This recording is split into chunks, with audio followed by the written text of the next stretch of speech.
Arrancamos Generación Euro, jueves 20 ya de junio de 2024 y lo hacemos hoy dedicado en exclusiva al doctor Daniel Lacalle, al economista jefe de Tresis y, por supuesto, analista económico de primerísima división y analista político también y con trazo muy fino. Últimamente no digo que me guste más hablar con Daniel Lacalle de política que de economía, pero me gusta tanto hablar con él de política como de economía. Don Daniel Lacalle, muy buenos días y bienvenido a Periodista Digital. Muy buenos días, muchísimas gracias. Es verdad.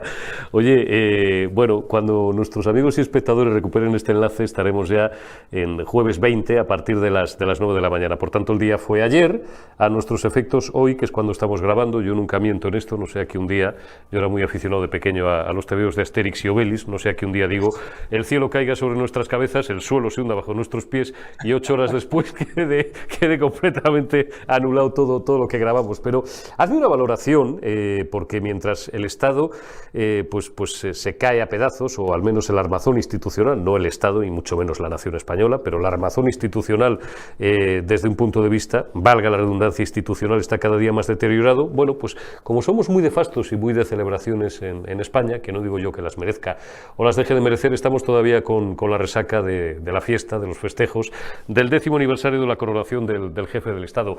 Hazme una valoración general de todo el debate. Defensores del jefe del Estado como armazón institucional, como vértice, la corona como institución suprema que garantiza, como dice la Constitución, la permanencia y la unidad de la nación española, y desde los dos extremos del arco ideológico los enemigos de la figura del rey, unos porque se lo quieren cargar, porque quieren ir a una tercera república, y otros porque opinan que podría hacer más de lo que realmente está haciendo. ¿Cómo lo ves? Bueno, yo lo primero que diría es la importancia que ha tenido la monarquía y el rey y la corona en reconocer a España como un país moderno, como un país democrático, como un país creíble. La credibilidad de la institución de la monarquía en España es, en el extranjero, espectacular. Y yo creo que eso es algo esencial. ¿Por qué? Porque el jefe del Estado es la tarjeta de presentación de una nación. Y nosotros podemos tener muchísimas debilidades, muchísimos problemas, muchísimos retos como nación, pero lo que nadie puede negar es que cuando el rey de España va por el mundo, es una institución respetada.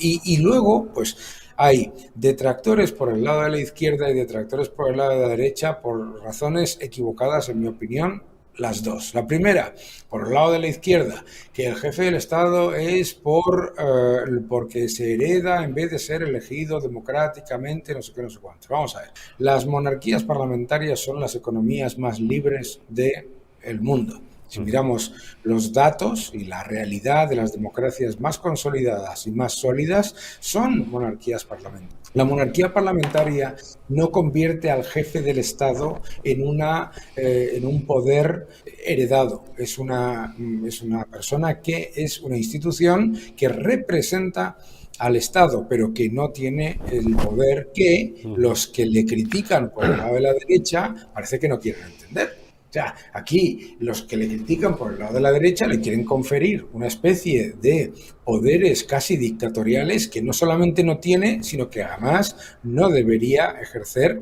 si los tuviera, que no los tiene. Entonces yo creo que para mí la evidencia de estos años de monarquía es que si lo comparas con cualquier otra institución del Estado, ha tenido un desempeño absolutamente espectacular y es defendible desde el punto de vista liberal, precisamente porque son las monarquías parlamentarias las que han demostrado ser unos sistemas más libres, más abiertos y con menor riesgo de corrupción.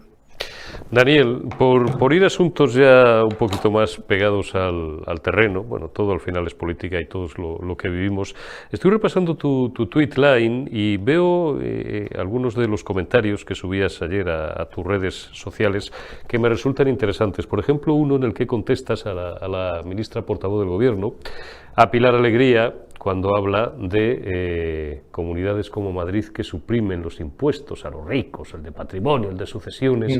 Qué casposa se está volviendo de nuevo la izquierda con estas referencias sempiternas a los ricos. Pues si machacan a los ricos la izquierda, vacían el Partido Socialista. Esto llevo 30 años diciéndolo, pero bueno, Izquierda Unida o Podemos o Más Madrid o como se llamen ahora, ¿no? Entonces le contestas muy bien, le dices, porque además, a diferencia de un servidor, por ejemplo, que soy yo, que me gustaría tener la mitad de la templanza que tienes tú, porque últimamente se me está volviendo a ir el dedo demasiado y la tecla, dice Daniel Lacalle: amnistiar la malversación de fondos públicos, indultar a corruptos, cambiar la ley para reducir las penas por malversación de dinero público y, entre comillas, gobierno progresista.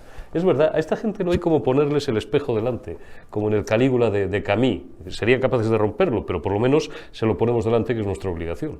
Es que a mí me parece absolutamente aberrante, y por eso hay que repetirlo todos los días, que este gobierno va a amnistiar la malversación de fondos públicos. No es una amnistía por la convivencia, es una amnistía a la corrupción. Y no solamente amnistía a la corrupción y a la malversación de fondos públicos en el caso de Cataluña, sino que ha reducido las penas por malversación en España para todos los casos de corrupción. Esto es importante, porque, claro, luego viene la señora Alegría y dice que es que las bajadas de impuestos de Madrid han costado 1.400 millones. Pues te voy a decir lo que ha costado: bastante más que 1.400 millones. Lo que gasta este gobierno en Ante 30, lo que gasta este gobierno en ministerios, lo que gasta este gobierno en comprarse un porcentaje de Telefónica para llenar el Consejo de Administración de políticos, lo que se gasta este gobierno en malversar la corrupción, en amnistiar la malversación. Entonces, a mí me parece que, además de mentir, porque es una evidencia que el 55% de las bajadas de impuestos de Madrid han beneficiado a las rentas de menos de 33.000 euros, es un dato, pues encima, pues vienen siempre es lo mismo, ¿entiendes? Porque mientras tanto, mientras ha dicho esto la señora Alegría, está negociando en Cataluña con Esquerra Republicana la mayor concesión de favores fiscales de la historia, muy superior al concierto vasco, porque hay un montón de gente que dice, bueno, pero si es que le van a dar un concierto como al País Vasco. No. El concierto vasco es un sistema que te puede gustar o no te puede gustar, pero es un sistema de responsabilidad absoluta, en la que es verdad que el País Vasco tiene la competencia sobre los impuestos, pero también tiene la responsabilidad total sobre los impuestos, es decir, no acude a que se le rescate, no acude al FLA, etcétera. Lo que están negociando, lo que exige Esquerra, es un concierto sin responsabilidad. Vamos, una donación. Eso es lo que llaman singularidad. Y decía esta mañana o ayer por la tarde, anteayer para quienes nos escuchan, decía el bachiller Pachi López, Pachi Nadie, se supera a sí mismo cada día. Lo de la costa y lo de la montaña me ha encantado. Hay comunidades que tienen montaña y hay comunidades que tienen costa, y tienen cada una su especificidad. Y hay comunidades muy densamente pobladas y comunidades pues que tienen una densidad de población, como mi querida Castilla, la Castilla vaciada, la España vaciada, esto lo decía él, lo añado yo, que tienen una densidad de población, pues o Galicia, ¿no? Con una población muy atomizada. Y decía ayer, a efectos, digo, de los que nos escuchan o nos ven ahora, esta mañana para nosotros, decía Alsina con muchísima gracia, decía, joder, el día que Pachi Nadie se entere de que hay comunidades que tienen costa y montaña y que dentro de la misma comunidad autónoma tienen provincias con una extraordinaria densidad de población y otras con una densidad de población absolutamente escasa, le da una hemorragia cerebral. Hay que fastidiarse la cantidad de piruetas, de retruécanos, de juegos de palabras y de calambures que tienen que hacer estos tíos para justificar lo injustificable y para seguir engañando a parte del respetable, que es lo lamentable. Sobre todo para engañar a la gente, porque a mí, tú me puedes decir, mire, es que yo estoy a favor de la competencia fiscal. Entonces yo, como estoy a favor de la competencia fiscal, lo que quiero es que haya un concierto como hay en el País Vasco en todas las comunidades, y que haya competencia y que se les den toda la responsabilidad y toda no solamente sobre los ingresos, sino sobre los gastos. ¿De acuerdo? Muy bien, ¿vale? No, pero es que ellos dicen, no, es que ellos quieren armonización. Armonización, excepto en Cataluña, en el País Vasco, en Navarra, en Canarias, en Ceuta y en Melilla. Vamos, que lo único que piden es, lo único que exigen es expoliar a Madrid. Es decir, te están diciendo por un lado que, claro, te dicen que hay que tener armonización fiscal, que es una sandez.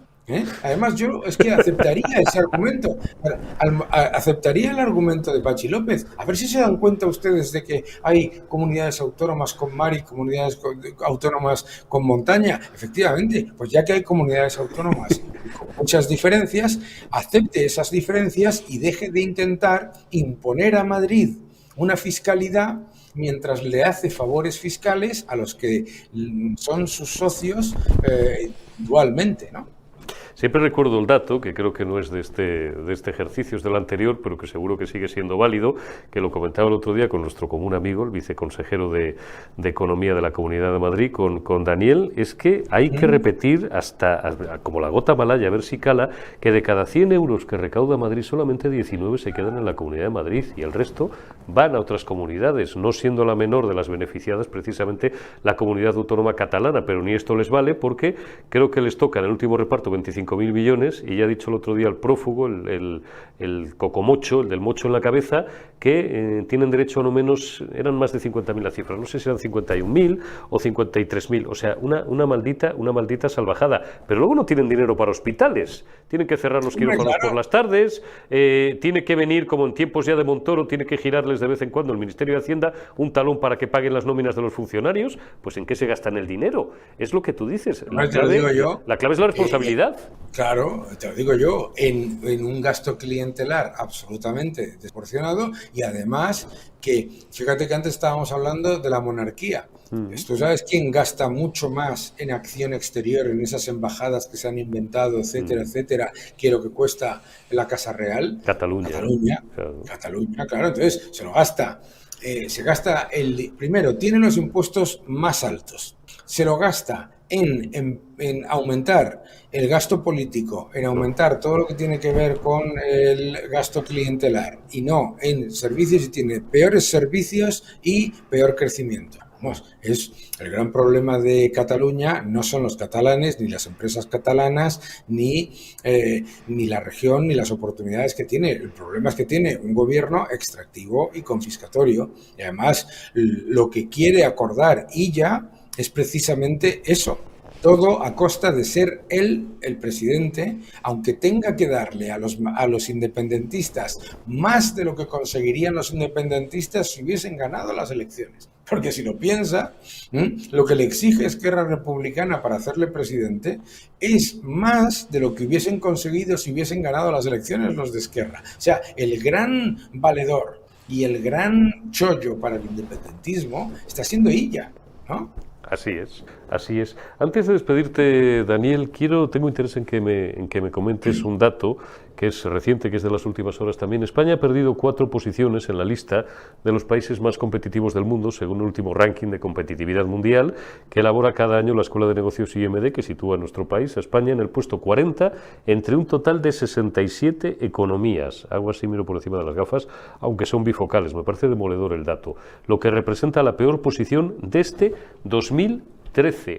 ¿Cómo no se va a ir nuestro crédito internacional por el sumidero? Si lo raro es que no estemos abajo del todo, no en el sótano 10, en la fosa de las Marianas. Pues mira, es que además eso yo creo que es importante, es que este ranking es extremadamente diplomático también. O sea, este ranking no es que digas, ¡hala! Estos son unos, ¿sabes? La fachosfera. No, es muy polite, es que teníamos que estar abajo del todo. Pero a mí me preocupa mucho porque, claro, esto significa que sabemos a nivel internacional que España no solamente pierde puestos, sino que pierde puestos con respecto a economías a las que en el debate político y en el debate económico los cercanos al gobierno tratan con un desprecio y con una superioridad inexistente alucinante, ¿no? Entonces, a mí me preocupan 2 datos que han salido y que el gobierno, por supuesto, no dice ni pío.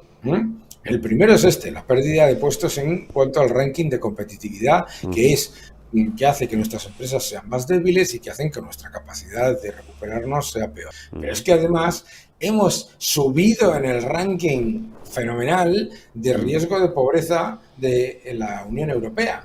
Ya estamos en el país, es el país que tiene el mayor porcentaje de la población en riesgo de pobreza, toda la eurozona, de la eurozona, y el tercero de la Unión Europea. En el año 2018 estaba por delante de España Italia, estaba por delante de España Grecia. Italia y Grecia han bajado de puestos y España ha subido de puestos. Es decir, estamos en el liderato en la parte de la pobreza y estamos cayendo en la parte de la competitividad.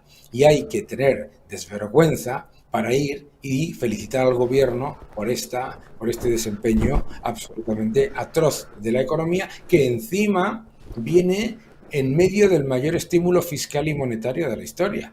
Y están en el Parlamento diciendo que ellos han bajado los impuestos a la clase media cuando han crujido a todo el mundo negándose a deflactar los impuestos. Están vanagloriándose de que han salido del protocolo de déficit excesivo por la inflación, ¿sabes?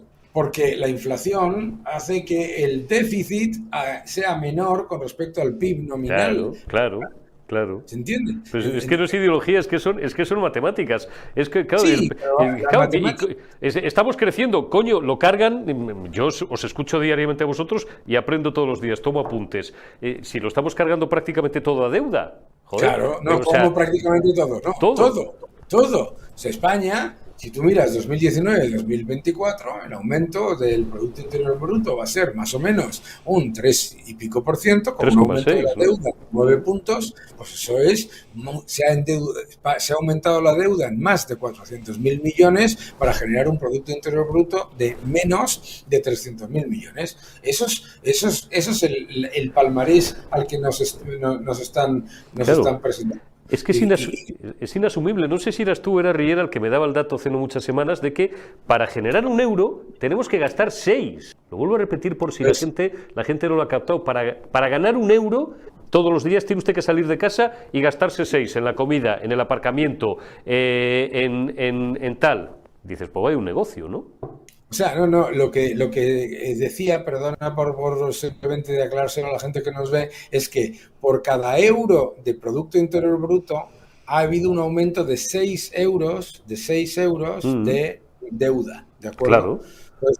Entonces, claro, eso obviamente, pero lo peor es que a mí lo que más me molesta siempre en este debate es que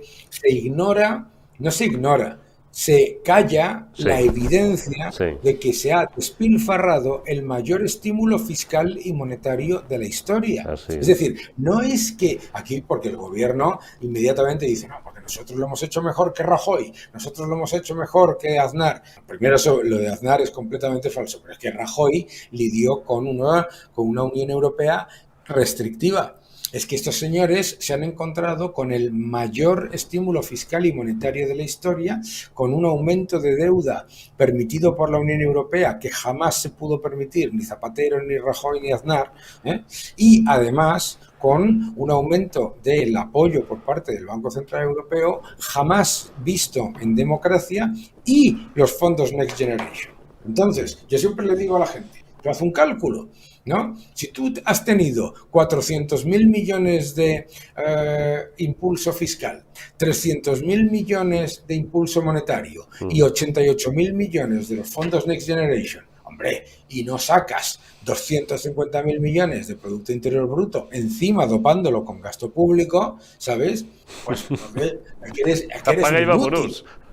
Claro, yo siempre digo, lo repito una y otra vez, que con la tarjeta de crédito de otro, todos los restaurantes son baratos. Es verdad. Entonces, claro, lo que están haciendo es eso, están tirando de la tarjeta de crédito de otro, en este caso de los alemanes, los holandeses, etcétera, y diciendo que son los mejores en gestionar cuando todos los efectos positivos de la economía son exógenos. La parte exterior por el crecimiento mundial, las exportaciones, que encima están cayendo en lo que va de año, menos 3,5%, y el turismo, que viene del exterior también, y luego los fondos Next Generation, el estímulo fiscal y el estímulo monetario. Es decir, todo viene de, literalmente, ha venido un señor y te ha dado una tarjeta black, ¿no? Y como los cantantes de rock les dan una tarjeta black y no saben que la tienes que pagar y se arruinan. Claro, o se van a un cajero todas las noches y se sacan 600 euros, que ya conocimos. Claro, alguno. y luego cuando tienen que pagar dicen, claro. ahí va, Y me he quedado además, sin y dinero. además a la misma hora, para que no haya dudas, 12:37, 600, 12:37, 600. Pues como tú bien dices, y no te robo más tiempo, ya hubiera querido Felipe González, ya hubiera querido Aznar, ya hubiera querido el primer rato, el mejor rato, ya hubiera querido don Luis de Guindos, o incluso los gobiernos de Mariano Rajoy, tener la inyección que han tenido estos tíos. Y todavía no les parece suficiente, y todavía en el ranking estamos donde estamos. ¿Cómo vamos a cerrar el año? Te prometo, la ultimísima, como las cosas sigan así. Porque todavía, Bueno, como no está la gente en la calle con el cuchillo jamonero en la boca, siguen repitiendo el mantra de veis estos profetas de la catástrofe, la calle, tal, no sé qué, que están todos los días diciendo que nos vamos a hundir, que esto se va y tal. Pero si vamos bien, hombre, si la gente vive bien, la gente tiene trabajo, tenemos unas cifras de empleo récord, somos los que más crecemos, y dices, bueno, y que todavía tengamos que aguantar esto. Todo eso es falso, primero, ¿no? O sea, el otro día decían, el país que más crece de la Unión Europea, es que es mentira, es mentira. Es que hay 8 países que crecen mucho más y que no han caído tanto en el año 2020. Récord de empleo. Es que hay 21,3 millones de personas trabajando. Es que es mentira. Es que es mentira. Esas son afiliaciones que incluye las personas que están en pluriempleo. Y las personas que están en pluriempleo están en récord. Por lo tanto, cuanto más pluriempleo, más entre comillas, afiliaciones. Pero bueno, eso además explica perfectamente José Luis Fernández y un montón de gente. Sí. Pero adicionalmente, es importante también entender que lo que toda esa euforia absolutamente injustificada, bueno, pues te la dicen, si entendieses cómo funciona el Producto Interior Bruto, sabrías lo siguiente. Si hoy España se para y nadie hace absolutamente nada, hoy, ¿de acuerdo? Termina el año 2024 con un crecimiento del 2,3%, sin hacer nada. Es el efecto arrastre del Producto Interior Bruto. Claro. ¿Vale? Claro. Segundo, si tú estás tirando de gasto público, estás tirando de deuda, estás tirando de contratación pública, porque claro, te dicen, hay récord de empleo. Hombre, cuando tienes ya 350.000 nuevos puestos en el sector público añadidos, pues eso está financiados con deuda. Claro, pues todo eso, vuelvo a repetir, eso es tirar de la chequera, y luego, cuando todo eso salte, y aquí lo que tenemos que hacer, y este es el momento en el que la culpa es de la Unión Europea, ¿vale? La culpa es de la Unión Europea, porque hay una Comisión Europea que ni está ni se la espera. Hay una Comisión Europea que va a sacar a España del protocolo de déficit excesivo sin que se haya reducido el déficit estructural, de hecho, aumentándolo, casi duplicándolo, y que lo va a sacar simplemente por el efecto de la inflación. Como te decía antes, el déficit es el mismo, pero el PIB, como está calculado en nominal, la inflación lo hace más alto, entonces el denominador aumenta. Bien. La Unión Europea, la Comisión Europea, que está viendo el despilfarro y el fracaso de los fondos Next Generation. Un gobierno que después de asfixiar a impuestos a los ciudadanos, no solamente no reduce la deuda, la aumenta, y encima el déficit estructural no solamente no se reduce, sino que se aumenta. Una Comisión Europea que ve que el gobierno tiene unos pasivos de las administraciones públicas que se han ido a más de 2 billones de euros, los pasivos totales de las administraciones. Y esa Comisión Europea, que a la vez está aprobando la destrucción de la agricultura, la destrucción de la industria, el destrozo al sector de automovilístico, esa misma Comisión Europea no dice nada. Y luego, cuando salte, dirán que la culpa es del mercado, que es que hay que ver, que nadie lo vio. Yo escribí un artículo este fin de semana en el que le recordaba a la gente, en la biografía de Zapatero hay un capítulo entero sobre la crisis, en el que explica con todo lujo de detalles que nadie,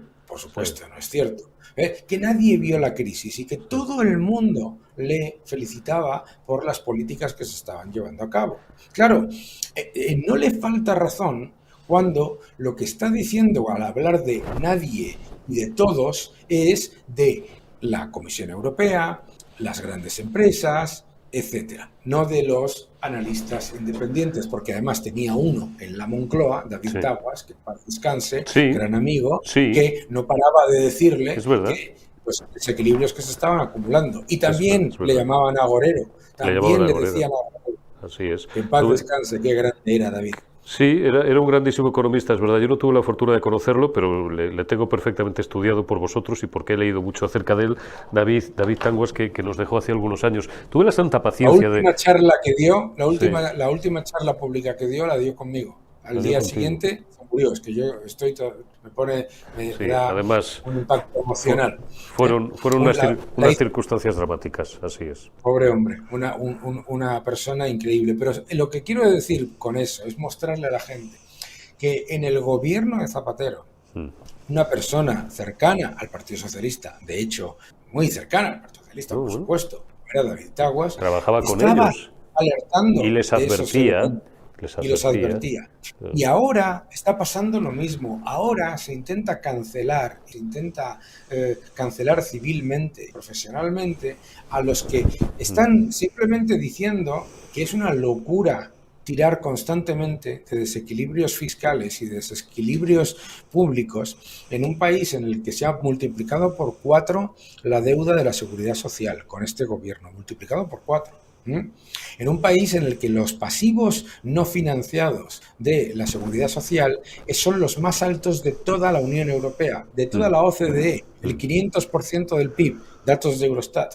En un país en el que la deuda pública total, la deuda total de las administraciones públicas, los pasivos totales, es más de 2 billones de euros. Es que esto es una locura. Y vuelvo a repetir, ojo, que es que eso no es que haya pasado en circunstancias durísimas como sufrió la administración de Rajoy, por ejemplo. Es que esto ha pasado con el mayor estímulo monetario y fiscal de la historia. Es que nunca nadie, si tú pones junto todo el apoyo que recibió del Banco Central Europeo y de la Unión Europea, Rajoy, Zapatero y Aznar, juntos, es menos de lo que recibió ha recibido en 4 años, Sánchez, además, después, añadiéndole, le tienes que añadir los fondos Next Generation.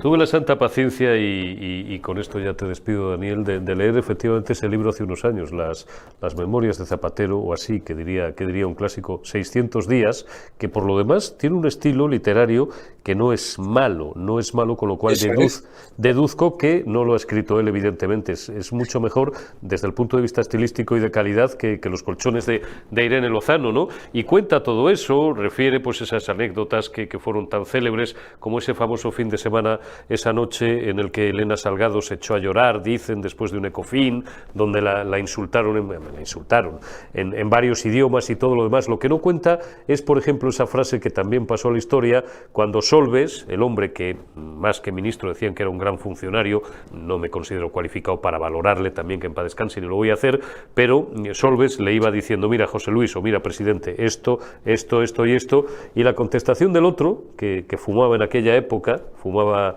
no sé si era Marlboro o Winston lo que fumaba, fue, comillas, Pedro, no me jodas, que no hay dinero para hacer política. En eso se resume la esencia de los socialistas. Pedro, no me jodas que no hay dinero para hacer política. Y claro, el otro que le iba a decir, pues nada, pues lo que tú digas, presidente, de victoria en victoria hasta la derrota final. En fin, Daniel Lacalle. Y este lo ha tenido todo. Lo han tenido todo. Muchísimas gracias, como siempre, por tu tiempo y por tu análisis. Te envío un abrazo y hasta dentro de unos días. Cuídate mucho, Daniel. Hasta dentro de unos días. Chao.